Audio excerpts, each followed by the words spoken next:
아멘. 인사하시죠. 오늘도 하나님을 예배하기 모인 여러분 모두에게 하나님의 은혜와 평강이 충만하게 흘러넘치기를 소망합니다. 벌써 2년 전의 일이 되었네요. 2023년 2월 튀르키예, 예전에 터키죠. 튀르키예에 규모 7.8의 그런 강진이 발생을 했습니다. 새벽에 일어나는 갑작스러운 지진으로 수많은 사람들이 삶의 터전을 잃어버렸고 추위와 배고픔에 내몰리게 되었습니다.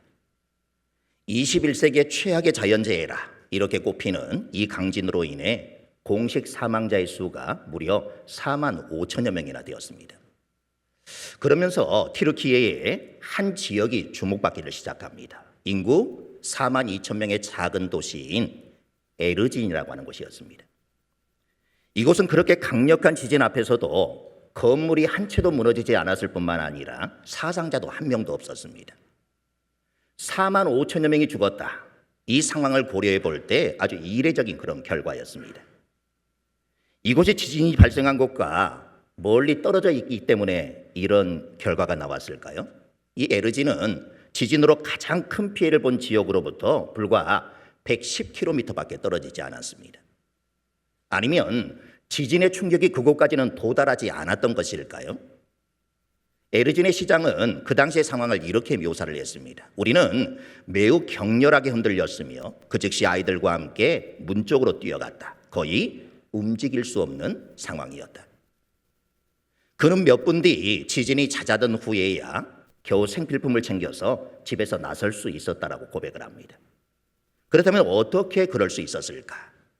이 에르진의 시장은 에르진의 지진 피해가 없었던 것은 불법 건축물을 절대 용납하지 않은 정책 덕분이었다. 이렇게 말합니다. 그는 자신이 재임하는 기간 중에는 절대로 불법 건축을 용납하지 않겠다라고 밝혔고 이런 정책 때문에 강한 반발을 사기도 했다라고 합니다. 그러면서 이런 에피소드를 소개하기도 했습니다. 자신이 시장에 당선되고 난 후 한 석 달 후에 친척이 찾아와서는 불법 건축으로 인해 벌금을 물게 됐다. 이렇게 이야기하더라는 것입니다. 그래서 내가 해줄 수 있는 게 아무것도 없다. 이렇게 말하자 그 친척은 튀르키예에서 당신만 고상한 사람인 줄 아느냐 이렇게 면박을 준 일도 있었다라고 합니다. 지질학자들의 오랜 격언 가운데 지진 때 사람을 죽이는 것은 지진 자체가 아니라 건물이다. 이런 말이 있습니다. 불법 건축은 튀르키예에서 이번 지진의 피해를 키운 대표적인 요인으로 꼽히고 있습니다. 여러 차례 지진을 겪으면서 지진이 발생하기 쉬운 지역에서는 건축물에 고품질 콘크리트를 씌우고 철근으로 보강하도록 했지만 현장에서는 이것이 잘 지켜지지 않았다고 합니다.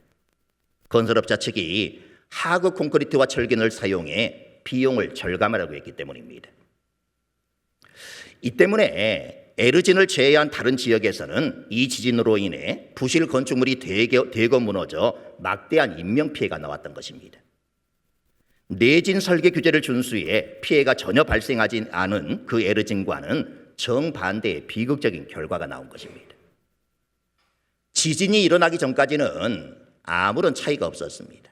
그런데 재난 앞에서 확연히 차이가 나게 된 것입니다. 우리 1절 말씀을 같이 한번 읽어보겠습니다. 그러므로 나의 사랑하고 사모하는 형제들, 나의 기쁨이요 멸류가 아닌 사랑하는 자들아, 이와 같이 주 안에 서라. 오늘 1절은 그러므로라는 접속사로 시작을 합니다. 이 그러므로는 지난 시간에 우리가 살펴보았던 3장 17절부터 21절까지의 내용과 오늘부터 살펴보게 되어질 4장의 내용을 이어주는 연결고리와도 같습니다. 사도 바울은 앞에서 세 가지의 것을 우리에게 상기시켜 주었습니다. 첫째는 우리의 시민권은 하늘에 있다는 것입니다. 당시 로마 시민권은 세상 그 어떤 나라의 시민권과 비교할 수 없는 그런 특권이었습니다. 그러니 모든 사람들이 다 갖고 싶어 했습니다. 그러나 우리 그리스도인들은 로마 시민권보다 더 귀한 하늘의 시민권을 가진 자임을 알게 해주신 것입니다. 둘째로 우리는 하늘로부터 다시 오실 그 주님을 기다리는 자들이라는 것입니다. 우리는 우리를 구원해 주신 주님을 기다리는 자들이라는 그런 말입니다. 그리고 세 번째는 주님이 다시 오시면 우리는 낡고 천한 몸, 병들고 썩을 몸을 부활의 몸, 영광의 몸으로 바꿔주실 것이라 이렇게 말씀을 하셨습니다. 우리의 몸은 세월과 함께 늙고 주름지고 병들고 죽어가게 됩니다. 그러나 주님이 다시 오시면 변화된 몸으로 바뀔 수 있다고 하는 것입니다. 이 모든 것을 말한 뒤에 그러므로라고 말하고 있는 것입니다.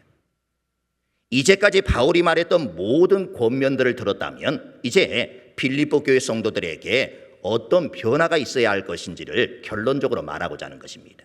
그것을 우리는 4장을 통해 앞으로 함께 나누게 되어질 것입니다. 바울이 빌립보 교회 성도들을 어떻게 부르고 있습니까? 나의 사랑하고 사모하는 형제들, 나의 기쁨이요 멸류가 아닌 사랑하는 자들이라 이렇게 부르고 있습니다. 이 말 속에 빌립보 교회 성도들을 바라보는 바울의 얼굴 표정이 상상이 되십니까? 자신이 지을 수 있는 가장 행복한 표정으로 빌립보 교회 성도들을 바라보는 바울의 얼굴이 떠오르지 않으십니까? 그런데 바울이 이처럼 빌립보 교회를 사랑하는 그런 사랑하는 성도들을 사랑한다라고 하는 것은 그들에게 그만큼 사랑받을 만한 자격이 있기 때문이었을까요?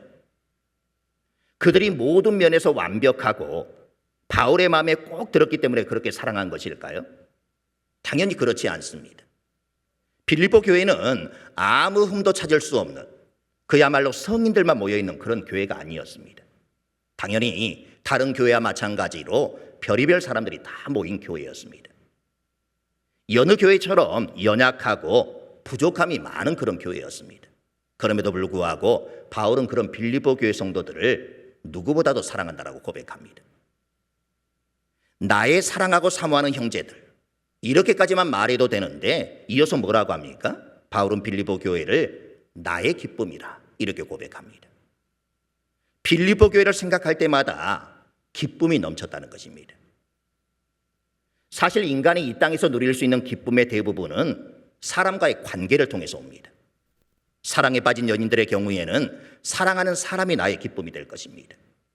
그를 생각만 해도 기쁘고 함께하는 모든 시간들이 기쁨일 것입니다.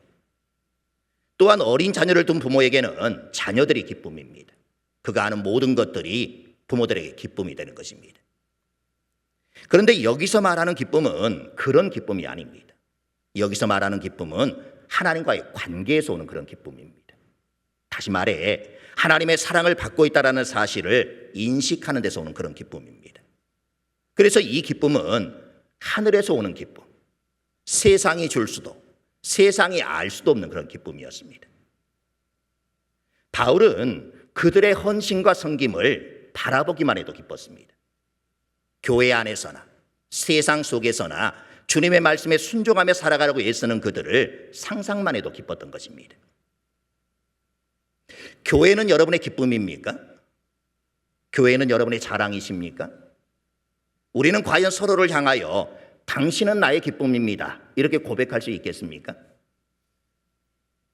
바울에게 빌립보 교회는 그런 기쁨이었다는 것입니다. 바울에게 빌립보 교회가 기쁨이었다면 제게는 우리 사포교회가 그런 기쁨입니다. 그리고 저 또한 교회의 기쁨이 되었으면 좋겠습니다. 더 나아가 바울은 이 빌립보 교회 성도들이 나의 면류관이라고 말합니다. 바울은 빌립보 성도를 향하여 여러분들은 나의 면류관이라 이렇게 고백하고 있습니다. 이 말은 어떤 의미가 있는 것일까요? 면류관에는 두 가지의 의미가 있습니다. 먼저는 운동 경기에서 우승한 선수에게 씌워지는 것입니다. 이 면류관을 쓰는 것은 당시 운동선수의 최고의 소망이자 야망이었습니다. 또 하나는 아주 큰 경사가 있을 때 잔치를 베풀고 참석한 손님들 중에 귀중한 사람에게 씌워준 관입니다. 잔치에서 관을 씌워준다라고 하는 것은 아주 귀중한 사람으로 여김받는 것이어서 그 관을 쓰는 것을 아주 영광스럽게 생각을 했습니다. 오늘날 중요한 행사에서 귀빈의 가슴에 꽃을 꽂아주는 것처럼 말입니다. 바울은 운동선수가 경기에서 승리하고 시상대에 올라가 상을 받듯이 자신도 신앙의 경주를 끝내고 상을 받고 싶은 그런 소망이 있었습니다. 그런데 그 면류관이 누구라고 말하고 있습니까? 빌립보 교회와 빌립보 교회 성도들이라는 것입니다. 올림픽 경기의 시상식처럼 하나님께서 최후의 심판대에서 자신을 불러 상을 주실 것인데, 그때 자신의 머리에 면류관을 쓰고 싶은 것보다는 하나님께 이렇게 말씀드리고 싶은 것입니다. 하나님, 빌립보 교회 성도들이 제 면류관입니다. 또한 하나님의 나라에서 잔치가 벌어질 때 그곳에서 면류관을 쓰지 않아도 그 잔치에 빌립보 교회 사람들과 함께 참여하는 것을 자기 면류관으로 여기겠다, 이렇게 고백하는 것입니다. 이것은 우리에게 면류관, 상급이 무엇인가에 대해 생각하게 합니다. 우리가 가지고 있는 잘못된 신앙관 중에 하나가 이 상급에 대한 개념입니다. 어릴 적 교회에서 목사님으로부터 이 땅에서 선한 행실과 충성을 다한 사람들은 천국에서 황금 면류관을 받고 황금 집에 살지만, 그렇지 못한 자들은 개털 모자를 쓰고 초가집에 살 것이다, 이렇게 말하는 것을 들었습니다. 이런 이야기를 들으면서 천국에도 등급이 있는가, 이런 의문을 갖게 되었습니다. 이 땅에서 수고한 자들은 높은 등급, 그렇지 못하면 낮은 등급, 결국 천국에도 계급이 있는가, 이런 생각을 하게 되었습니다. 그러나 이러한 상급에 대한 이해는 잘못된 것입니다. 오늘 본문은 우리에게 상급에 대한 바른 이해를 갖게 해줍니다. 상급은 황금 면류관이나 황금 집이 아니라 바로 빌립보 교회 성도라고 하는 것입니다. 즉 바울에게 있어서 상급은 빌립보 교회 성도들을 섬긴 것이라, 이렇게 말하는 것이고, 그것을 근거로 어떤 상을 바라는 것이 아닙니다. 그들을 사랑하고 그들을 위해 헌신하고 섬겼던 그 자체가 자신에게 상급이라는 것입니다. 우리가 하나님께 쓰임받는 것 자체가 우리에게 주어진 상급인 것입니다. 여러분들이 교회를 위하여 마음을 쓰고 기도하는 것, 그것이 상급입니다. 우리 공동체가 서로를 위해 염려해주고 기도해주고 섬길 수 있는 것이 우리의 상급입니다. 성도들을 위해 점심을 준비하고 차량을 운행하고 교사로, 찬양단으로, 성가대 대원으로, 안내위원으로 섬길 수 있다라고 하는 것이 우리의 상급입니다. 제가 한 주 동안 설교를 준비하여 말씀을 전할 수 있는 것, 이것이 저에게 상급입니다. 이런 의미에서 바울은 빌립보 성도들이여, 여러분들이 나의 면류관입니다, 이렇게 말하고 있는 것입니다. 그리고 그들에게 주 안에서라, 이렇게 말합니다. 주 안에서라는 말은 로마 시대 당시 전투하는 장면을 염두에 두고 바울이 쓴 군사 용어입니다. 뒤에서는 화살 부대가 화살을 쏩니다. 그러면 앞에 방패를 가진 병사들이 일렬로 서서 앞으로 향해 전진해 나갑니다. 앞에서는 적들의 화살이 날아옵니다. 그러다 보면 옆에 있던 동료 군사들이 화살에 맞아 죽습니다. 그러면 그 자리를 또 다른 사람이 메우고 앞을 향해 나아갑니다. 내가 그 전투 속에 참가하고 있다, 한번 생각해 보시길 바랍니다. 옆에는 우리 군사들이 죽어가고 있습니다. 또 앞에서는 화살이 날아오고 있습니다. 또 앞에는 적군의 군사들이 끊임없이 몰려오고 있습니다. 그때 그 전투에 참가해서 맨 앞에 서 있는 병사들이 어떤 생각을 하겠습니까? 그 전투에서 도망가고 싶지 않겠습니까?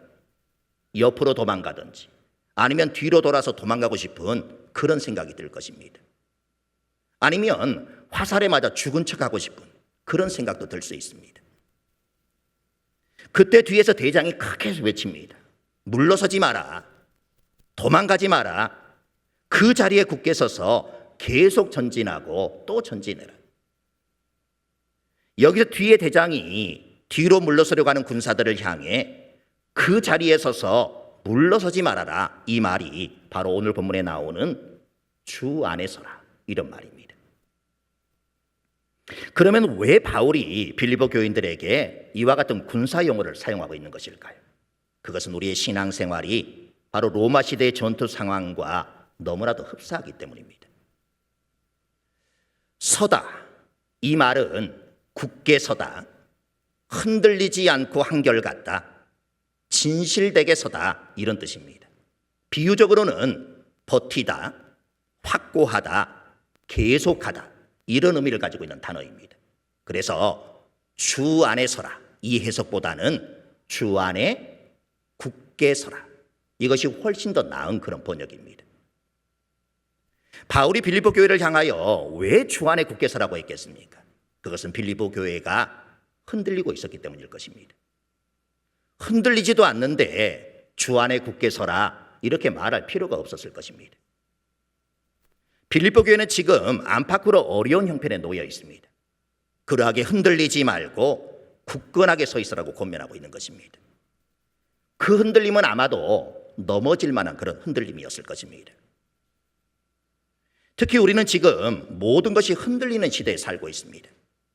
안전이나 안정이 보장된 것이 아무것도 없는 그런 시대적 상황입니다. 이런 때에 흔들리는 상황에 따라 함께 흔들리지 아니하고 굳게 서는 그리스도인들이 되어야 한다는 것입니다. 그런데 사탄은 항상 우리로 낙심하게 만듭니다. 좌절하게 만듭니다. 그래서 우리는 사탄의 위협 앞에 자꾸 쓰러지려고 합니다. 물러서고 싶습니다. 도망가고 싶을 때가 있습니다. 그때 주님께서 우리에게 어떻게 말씀하십니까? 주 안에 굳게 서라. 우리는 이런 영적인 전투를 매일같이 싸워야 하는데 어떻게 해야 이 영적인 전쟁에서 승리할 수 있겠습니까? 먼저 영적인 전쟁에서 제일 중요한 것은 우리가 누구의 소리를 듣느냐 하는 것입니다. 군대에서 가장 기본적인 자세는 서 있는 것입니다. 모든 동작을 할 수 있도록 준비되어진 그런 자세입니다. 차렷 자세로 서 있는 사람에게 앞으로 가면 앞으로 가고 뒤로 돌아가면 뒤로 돌아서 가며 무슨 동작인지 할 수 있는 그런 자세가 바로 서 있는 자세입니다. 신앙생활의 가장 기본은 순종입니다. 순종하기 위해서는 준비된 자세가 되어 있어야 합니다. 하나님의 명령에 귀를 기울이고 가라 하면 가고 오라면 올 수 있는 그런 순종의 자세가 되어 있어야 합니다. 예수님은 우리에게 주 안에 서라고 말씀하십니다. 그런데 사탄은 우리를 향해 무엇이라고 외치겠습니까? 포기해라, 그만둬라, 도망가라, 넘어져라, 내 옆을 봐봐라, 사람들이 다 넘어지고 있지 않느냐, 그러니 너도 이제 별 수 없다. 이제 그만큼 기도하면 되지 않았느냐, 전도도 그만큼 했으면 이제 되지 않았느냐, 교회를 섬기는 것도 그만큼이면 되지 않았느냐. 사탄은 우리에게 끊임없이 이렇게 말하고 있는 것입니다. 그러나 주님은 우리에게 말씀하십니다. 움츠러들지 말아라, 뒤로 물러서지 마라, 주 안에 굳게 서라.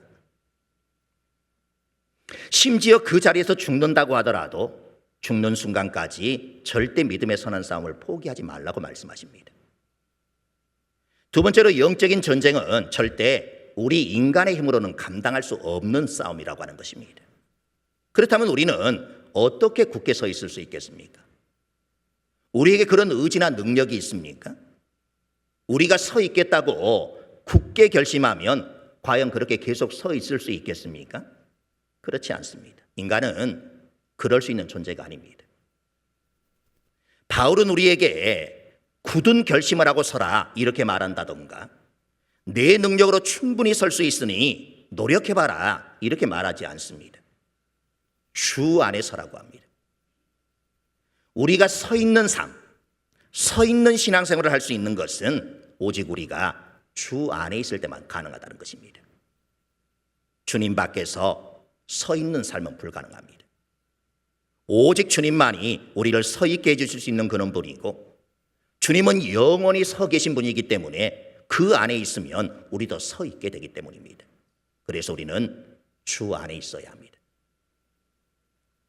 영적 싸움에서 우리가 승리할 수 있는 비결은 우리가 그 어떤 일이 있어도 주 안에 있는 것입니다.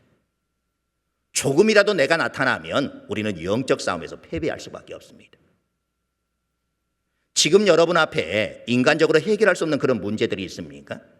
그때 절대로 그 문제들 속에서 우왕좌왕하시지 마시길 바랍니다. 우리의 문제가 크면 클수록 우리는 오히려 주님 안에 있어야 하는 것입니다. 그러면 우리의 힘이 아니라 주님의 힘과 능력으로 주님께서 우리의 모든 문제를 해결해 주시고 우리가 영적으로 승리하는 삶을 살게 해주실 것입니다. 만일 사탄과의 싸움에서 우리가 우리의 인간적인 힘으로 싸우려 한다면 우리는 백전백패할 수밖에 없습니다. 이 싸움은 우리가 나서서는 되지 않는 그런 싸움입니다. 우리가 전적으로 주님을 의지하고 그 주님 안에 있을 때 우리는 승리할 수가 있습니다. 세 번째로 우리는 우리가 있어야 할 그 자리를 끝까지 지켜야 합니다. 여기서 주 안에 서라는 이 말씀은 우리가 주님 안에 굳게 서 있으라 이 말씀도 되지만 우리의 자리를 끝까지 지키라 이런 말씀이기도 합니다. 로마 군인들이 싸울 때 제일 중요한 것은 자기 자리를 지키는 것입니다. 군인들은 돌아가면서 초소 경비를 섭니다. 군인이 초소에서 경비를 설 때는 어떠한 일이 있어도 그 자리를 떠나서는 안 됩니다. 다음 근무자가 올 때까지 그 자리를 굳게 지켜야 합니다. 그런데 경비병이 그 자리를 떠나면 어떻게 되겠습니까? 경계에 구멍이 뚫립니다. 결국 한 사람의 이탈로 부대 전체가 위험에 빠지게 되는 것입니다. 부대가 위험에 빠지면 그 뒤에서 보호를 받고 있는 국민들까지도 위태롭게 됩니다. 전쟁 중에 진지를 지키는 병사들은 적군에게 아무리 거센 공격을 받아도 명령이 있을 때까지 그곳을 떠나서는 안 됩니다. 도저히 막을 수 없는 그런 상황이 있을 수 있습니다. 그래도 명령이 있을 때까지는 진지를 떠나면 안 된다는 것입니다. 적군을 막다가 거기서 죽어야 합니다. 우리나라 최전방 감시 초소를 GP라고 합니다. 바로 눈앞에 북한군이 보이는 곳입니다. 북한군이 쳐들어오면 GP는 초소병들의 무덤이 되는 곳입니다. 도망갈 시간이 없습니다. 거기서 싸우다가 죽는 것입니다. 간부들은 GP에 근무하는 병사들에게 정신교육을 수없이 한다고 합니다. 그때 병사들이 귀가 따가울 정도로 듣는 말이 있습니다. 전쟁이 일어나면 여기가 우리들의 무덤이 될 것이다. 우리에게는 후퇴란 없다. 후퇴할 시간도 없다. 후방의 주력 부대가 전쟁에 대응할 수 있도록 시간을 벌어주어야 한다. 그러기 위해서 우리는 여기서 죽을 때까지 싸워야 한다. 바울이 말한 서라는 이 말이 바로 이런 뜻입니다.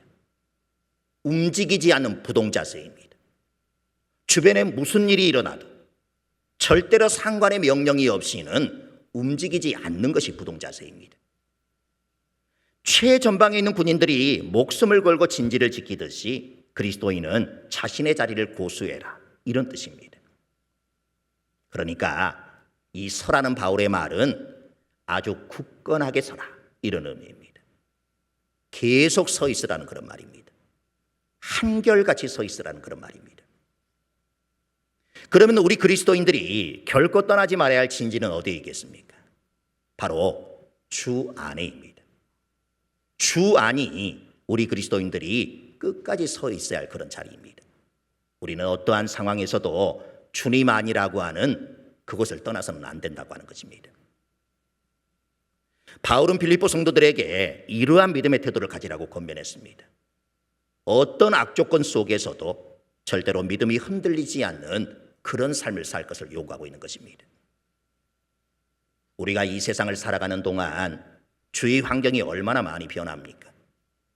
우리를 흔들리게 하는 것들이 얼마나 많습니까? 예수님 말씀대로 비가 내리고 바람이 불고 물결이 칩니다. 그래서 든든히 서 있지 못한 나무는 뿌리가 뽑혀나가고 모래 위에 서 있던 집은 무너지고 맙니다. 그러나 그 기초를 반석 위에 둔 집은 바람이 불고 비가 오고 창수가 부딪혀도 결코 무너지지 아니합니다. 그래서 예수님도 지혜로운 건축자는 그 집을 반석 위에 세운다라고 했습니다. 평소에는 몰랐습니다. 크게 다르지 않았습니다. 그런데 지진이 일어나니 확연히 드러나게 되었습니다. 우리는 우리 인생의 집을 반석 위에 세워야 하며 우리의 믿음이 예수 그리스도 안에 굳게 서 있어야 합니다. 그래서 세상이 믿던 모든 것이 다 끊어지더라도 흔들리지 말고 우뚝 서 있어야 합니다. 악인들의 꾀를 따라서도 안 되고 죄인들에게 서 있어도 안 되고 오만한 자들의 자리에 앉아 있어서도 안 됩니다. 우리가 있어야 할 장소는 주 안에입니다. 반드시 서 있어야 할 자리를 벗어난다고 하면 불행이 찾아오야 말 것입니다. 그러므로 성도들은 서 있어야 할 자리에서 한치도 벗어나면 안 됩니다. 기쁘고 즐거울 때뿐만 아니라 때로는 힘들고 괴로워도 언제나 주 안에 서 있어야 합니다. 그것만이 어려움을 이기는 유일한 길이 되기 때문입니다. 사도 바울은 이렇게 말했습니다. 로마서 8장 37절을 같이 읽어보겠습니다. 그러나 이 모든 일에 우리를 사랑하시는 이로 말미암아 우리가 넉넉히 이기느니라. 주 안에 서 있을 때 어떤 일을 만나게 된다 할지라도 우리는 승리할 수 있다는 것입니다.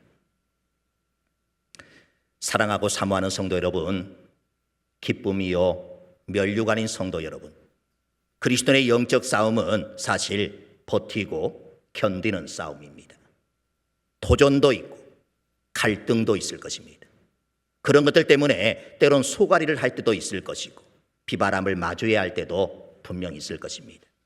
그렇다고 있어야 할 자리를 벗어나는 것이 아니라 주 안에 굳게 서서 버티고 견뎌야 한다는 것입니다. 우리 다 같이 주님 안에 굳게 서지 않으시겠습니까? 그래서 내가 있어야 할 예배의 자리, 내가 있어야 할 기도의 자리, 봉사의 자리를 끝까지 잘 지키셔서 영적 전쟁에서 승리하는 모든 성도님들이 다 되시기를 간절히 소망합니다. 찬양하겠습니다.